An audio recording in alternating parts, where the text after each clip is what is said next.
So goats are similar to sheep. They eat a lot of the same things, but goats are basically browsers. You know, if you wanted to clear a piece of land, you'd have the goats out there and they'd be clearing all kinds of brush. They take care of their little babies. They have 2 udders, as you'll see right here. Go on. See that? And when he's wiggling like that, he's getting all the milk he could. Now, if you were lactose intolerant, you could drink goat milk. The fat gobblers are much different and lighter suspension than milk, than dairy cows. So if you had sheep, you'd always keep a goat as well, just in case you just had a sheep that needed some milk and you didn't have a formula, you could actually use the goat milk. They make great cheese. They're used for different things. You know, and over the years, they've been bred for different types of things. Everything from entertainment to meat to milk. We use them here at the village for goat yoga, which is quite popular. And these guys will be wrapping around if we ever get to open again, which I'm pretty sure we will at some point. Huh, baby? Billy, Roberta Gunn is missing us from Florida right now. Well, that's nice. And, you know, it's nice for all the people that write in and donate the money that we just can't open. We love to open, but we can't. Now, goats are very closely related to wild deer. They're similar like that. Deer like to browse. They're also seasonal. They only have their babies in the spring. There's a lot of reasons. That's actually inherited over the years and survival. So the babies have enough body weight or fat on their bodies by fall. Just like a fawn deer, if it's born in the middle of the summer, doesn't have a good chance to survive that tough winter. So animals usually are born in the spring. Goats, sheep, different types of animals like this here. They love hay. They like kind of coarsey hay. Like I said, if you put them out in the field, they go right for the brush and the sticks. They're very athletic and they're entertaining. And some have horns and some don't. As you see, this one here has horns and her babies have horns. We have a set of twins there, about a month old. This guy's only a week old, not even. He won't be a week till Friday. Look how big he was when he was born. He likes little piggyback rides. Huh? Get up there. That's his mom. He likes doing a piggyback ride.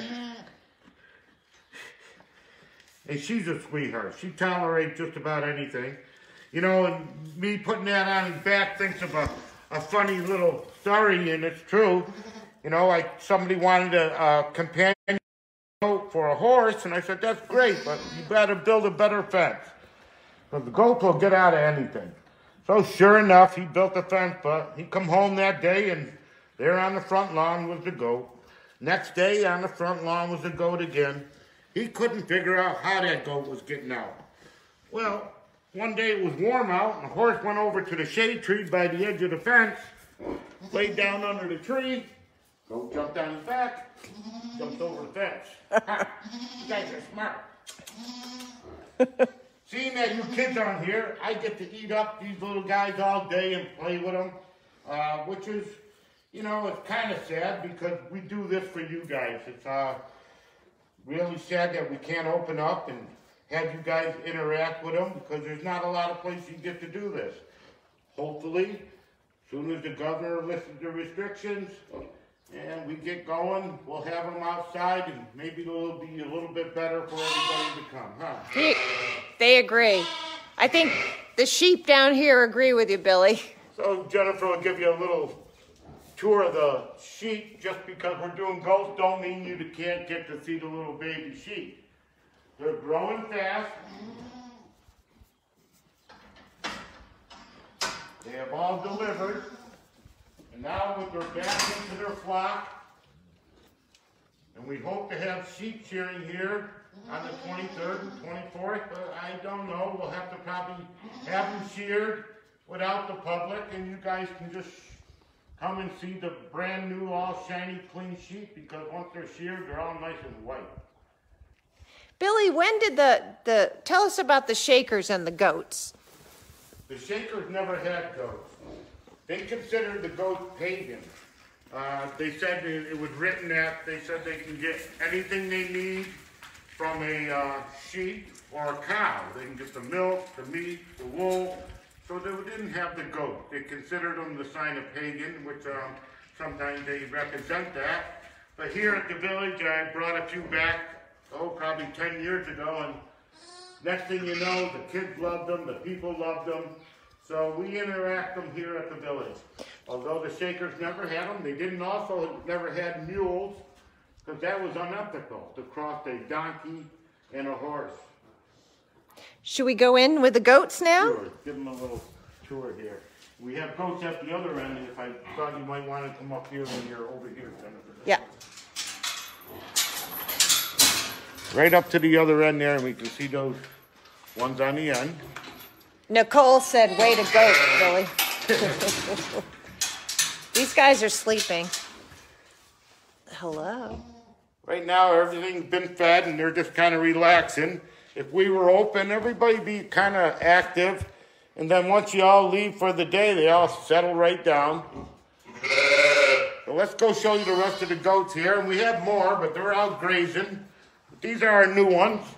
There's a set of twins on the left here and a single on the right. How you doing, sweetie? And they grow fast. We see the twins. Yeah, they're underneath the bag here. We'll go around.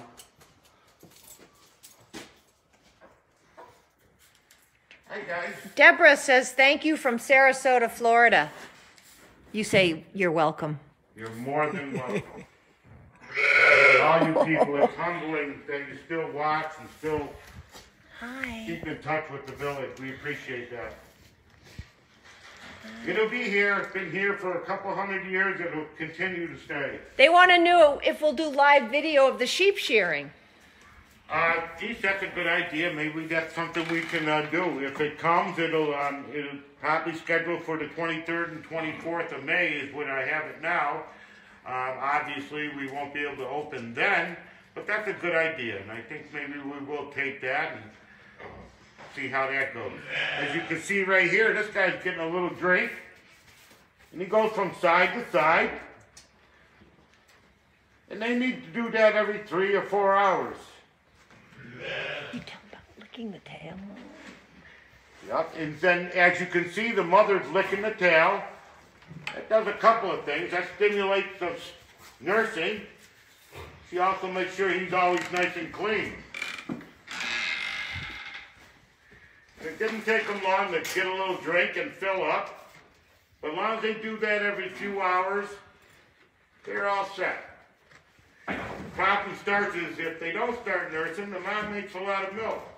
Now when they have twins, we got to make sure she's producing enough milk for both, so we kind of supplement her feed a little bit with grain and different types of minerals. Hi guys. Well, I'm hoping you're enjoying that, folks. If you have questions, if you type them, we will see them.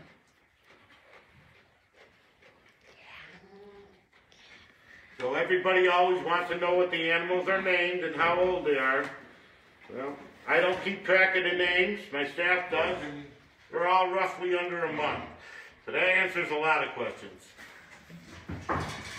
Should we go see the goats? Other goats? Unless you want to go outside, we can take the group outside. Of goats? Yep. Oh, sure. Yeah.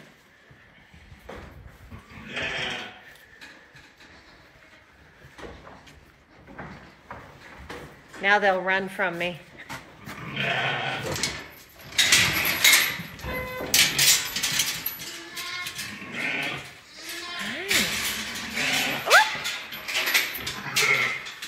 Now, not only sheep are used for their wool or their hide or fur, the goats are also used. You can have Angora goats and make beautiful Angora wool.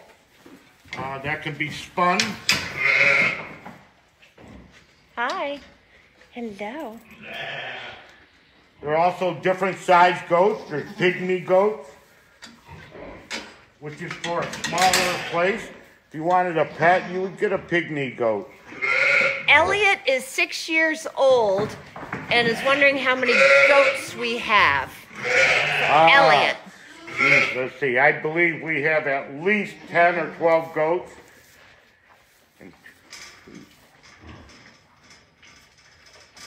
And another question is Six babies. Six babies? Yeah. All males, all born within 1 o'clock in the afternoon, around 5 minutes of that. This one is nibbling my back as I'm filming. Now nibbling on Billy. This little sweetheart here, I've become attached to this little guy. We got a special bond. Do you want to tell them about the ram that's trying to be dominant? Well, there's always that, but we have a young ram when you go in there and he's starting to take after his father and he's just about a month old. You go in there and he comes and starts to challenge you. That's one thing that people don't understand. You can raise goats and sheep together, but a ram and a billy goat, if they ever buck heads, the ram will win every time. They have an air pocket up in their head that protects them from the shock because two of them together can really do a good slam. So friends, we really miss you. And somebody asked when we're doing this. We're doing this every Wednesday live at 11 a.m., focusing each week on one kind of animal, but showing you them all as well. And we're going to go outside with them in a minute as well. This one is adorable. Oh my goodness, you're cute. You're so cute. Yes, you are. Oh, we can't wait till you all can come and see them. We wish you were here, folks. Look at the little heart shape she's got on her side, too. We're going to name her. We're going to do a naming contest, so you should all be thinking of names. Goats, there's a farmer's tradition that you name the goat the first letter of the mother. So if the mother, we did it a couple weeks ago, the mother was Mayo, so the baby had to be named with NM, and we named it Mustard. This now is going to eat my pants. Example over here, how the mother keeps the babies nice and warm and protected. You see that? She always keeps them in cuddle and knows where they are, and they're staying nice and warm.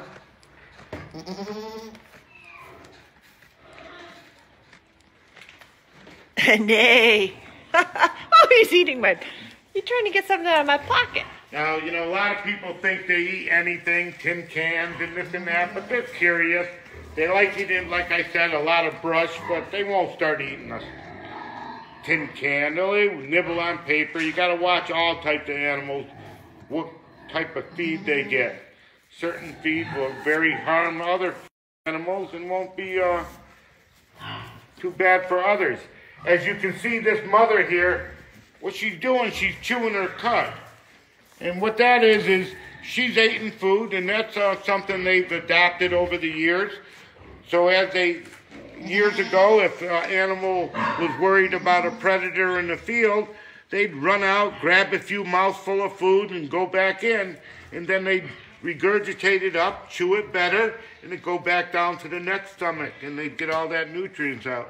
So it just, you know, contrary to what a lot of people believe as they need to eat all the time, they eat and then they can chew their cud very contently and get all the nutrients they need. Ah, yeah. Should we take them outside? Sure, and then we'll, must be about time. Yeah. Goodbye. Oh! You're playful. You get in there.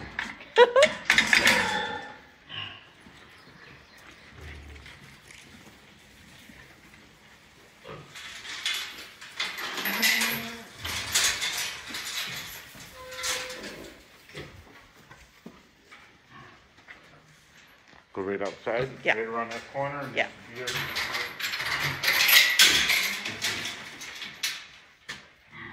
She's curious. We're coming near her babies.